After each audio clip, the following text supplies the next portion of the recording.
In the mid-1700s, North America became the stage for a fierce struggle between two of Europe's greatest powers, Britain and France. Both nations had colonies in the New World, and both sought to expand their influence and control over its valuable resources. The spark that ignited the conflict was the Ohio River Valley, a fertile and strategically important region.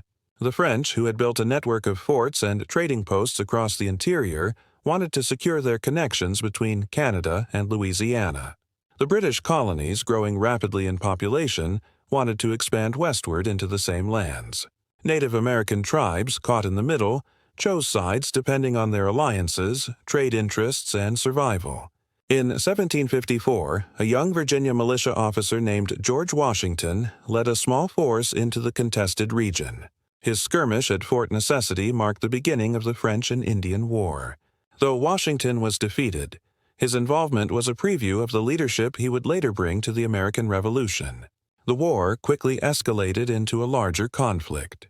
Across the frontier, battles raged between colonial militias, British regulars, French troops, and Native American warriors.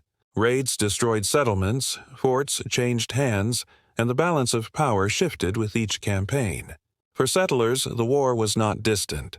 It was fought in their backyards, with families uprooted and communities destroyed.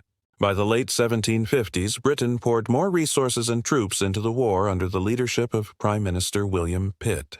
Key victories, such as the capture of Quebec in 1759, turned the tide. The French position collapsed, and in 1763, the Treaty of Paris ended the war. Britain gained vast new territories, including Canada and lands east of the Mississippi River. But the war's costs were immense. Britain's debt soared, and the empire looked to the American colonies to help pay for their defense. New taxes and restrictions followed, policies that angered colonists and sowed resentment. The French and Indian War did more than redraw maps. It reshaped relationships between colonists, Native Americans, and the British Crown. For native tribes, the outcome was devastating, as Britain restricted their power and settlers pressed further west. For the colonists, the war revealed both their growing strength and their uneasy ties to Britain. In many ways, this conflict was the first step on the road to American independence. The seeds of revolution were planted in the forests and fields of the French and Indian War.